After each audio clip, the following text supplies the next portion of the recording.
The Yankee Clipper, now electrified, approaching the environs of New York, which means it will soon go underground because the tracks for miles proceed beneath traffic and beneath buildings of the metropolis. We pass into a subterranean world, a signal tower underground. Here more than 600 trains a day are guided in and out over the 107 tracks of Grand Central Terminal. 28 up H. 28 up H. 18 out C. 18 out B. 84 up B. 84 up B.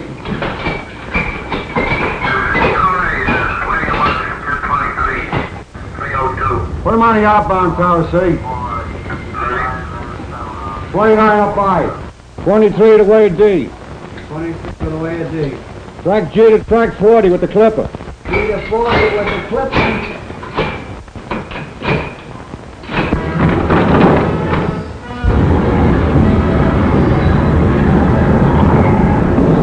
On time, as the train board indicates.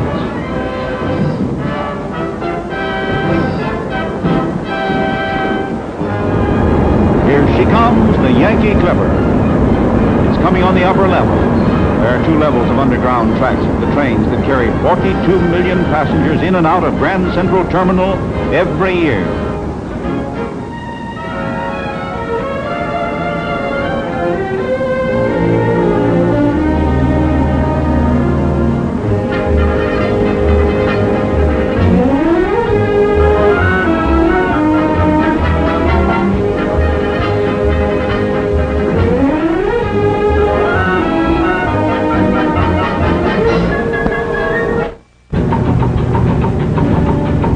There's our boxed machine bound for Rio.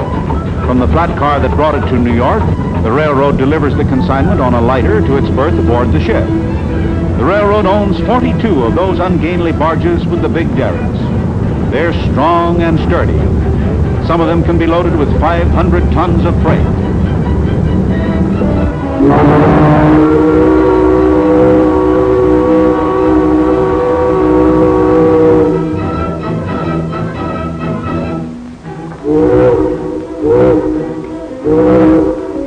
What about the tugboat? It's also railroad owned. The railroad owns 13 tugs. They're famous throughout New York Harbor. The railroad owns and operates many other pieces of marine equipment.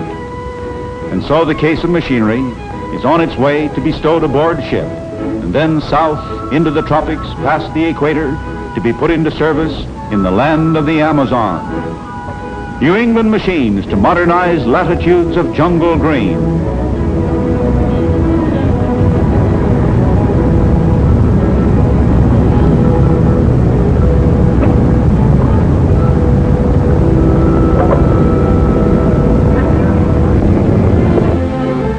Number 7 is 234 Western Avenue, New York. Check. I'm on Earth 88. That's the bicycle bought by Auntie in Boston for her nephew in New York.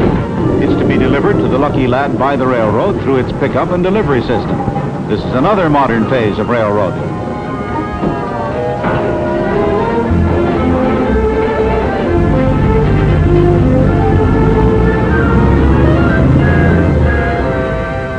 This is a water gateway for the interchange of freight cars between railroads. New York, the East River. When freight cars from New England are destined for points outside of New England, they may come here. They're to go over the lines of other railroads. And how is the transfer affected? We see a water phase of operation that you might not readily associate with a railroad. A car ferry, and the dock apron can be moved up and down to follow the tide. The car float arrives with cars from the New Jersey side. They're from points south and west and are destined for New England. Raw materials for the industries of New England. And the car float is locked to the dock apron.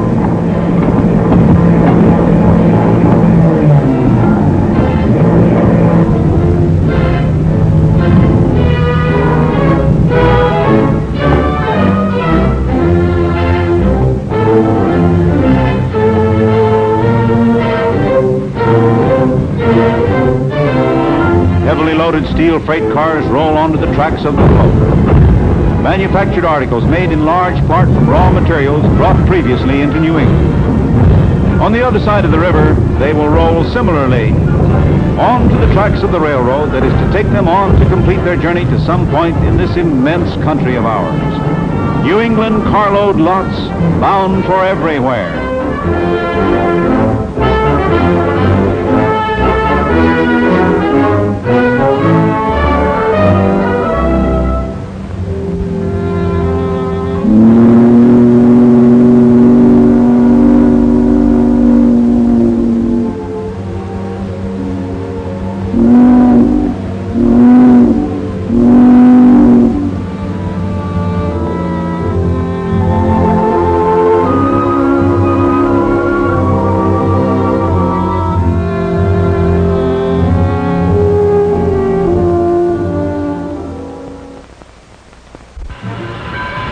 This is the New Haven Rail Gateway up in New York State.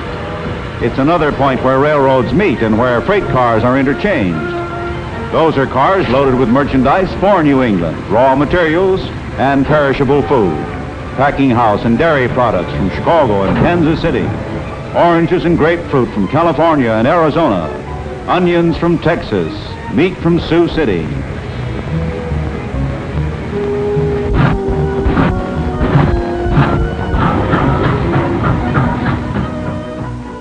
It's early morning at a New England city. Freight cars full of fresh food. The beginning of the day, the right time for food distribution.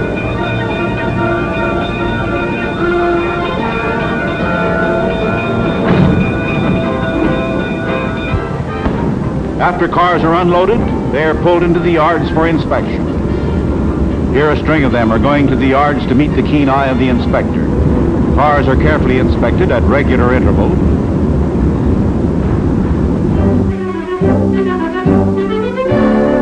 And when something wrong is found, the car is tagged. Bad order, familiarly known as B.O. The car then goes to B.O. Brown's yard. Those are his real initials, appropriately. In the yard, light repairs are made. For heavy repairs, freight cars are brought to the back shops here. Wheels are pressed off the axles by the application of enormous pressure. Hundreds of tons. After being repaired to exacting standards of safety, wheels are pressed back onto their axles under pressure. No bolts or screws needed to keep the wheel securely in place. Just that enormous pressure.